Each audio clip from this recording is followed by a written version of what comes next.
let's get you caught up. Avalon Hill is currently trying to revive Heroscape, a beloved miniatures war game that we all thought was a board game that's been dead for 12 years. The announcement that they're bringing it back in Gen Con in August, came as a huge surprise to literally everyone, except for hindsight warriors, which left me wondering, well, how did they even bring it back in the first place? So I asked them. Here's what they said. Should I go first again? You should go first again. I feel like I answered it pretty well last time. Hopefully I can answer it pretty well this time. I think it really comes down to this. Much like Heroquest, which was I pretty much owe my career on Avalon Hill as well as at Hasbro to that project. I was a big fan of Heroquest when I was younger, as well as many other people within this organization. Our ability to bring that back kind of gave us a job in a team. And as that has grown and a team has been assigned to that, and we're able to do some great work on that, as a fan of games, I went back and looked at other games I played a ton of and I'm a big fan of, and Heroscape was high on that list. So, we started, I would call it a propaganda rallying campaign throughout Hasbro's hallways about how great Heroscape is. We were playing it, talking it up. And then Craig Van Ness joined the team. He was working on a project called Risk Shadow Forces, which is a great game. He did an amazing job on that. He's a great game designer.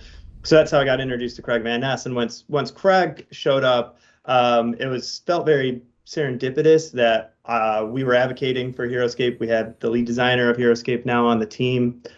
So it really put into overdrive this campaign, if you will, to take that brand out of the vault and bring it into the next era. Yeah, I mean, just from a kind of linear history standpoint, we were partnering with Craig as an outside game designer. He was helping us with the game mechanics for Risk Shadow Forces. And it was hard not to have conversations with Craig where he didn't just gratuitously drop the name Heroscape into the conversation. So it kept it very top of mind. It gave us an opportunity to kind of evaluate Heroscape against the best practices and successes that we had on Heroquest and see if we could repeat that success. And we also had a lot of evangelists, champions in the larger community, because Heroscape had been around relatively recently. So some of our executives had even take credit for their participation at some point, being the marketers or the game designers and whatnot on Heroscape back in its first edition. So when we brought that up, I think we probably got into the nostalgia play on our own executive team as well. That's something the first recording didn't have for you people at home. That's some new stuff right there. He remembered it this time. Yeah. Yeah.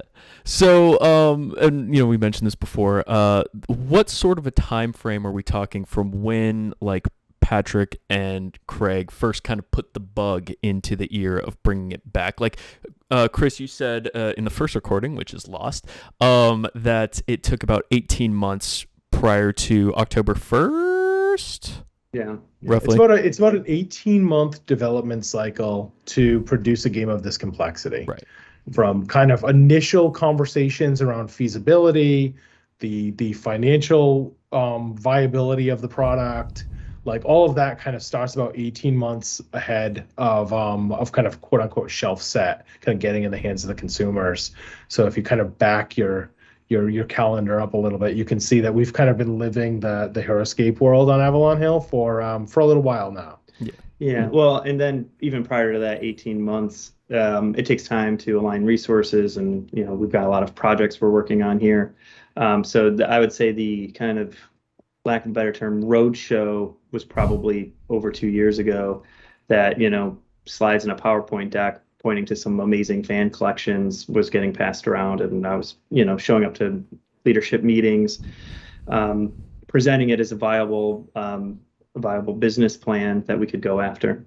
Yeah, and even before our development cycle truly kind of gets on the tracks and becomes a linear progression, the product designers tend to kind of alpha test their theories together, right? So you can have those situations where for almost years in some cases, a game could be kind of incubating within the community. They could be trying that out, and it kind of keeps coming up in the conversations of line plans, to a point where it kind of matches up with all the stars of finances, viability, right time, right demographic, all of those things kind of start aligning, and it then starts to shift into that kind of linear process of development at that point. Yeah, I can't tell you how many variations of Heroscape I've had the privilege of playing. Some really fun, some probably will never come out. But these are designers, exploring the edges and what's possible, and that has been a real joy in my life as somebody who's like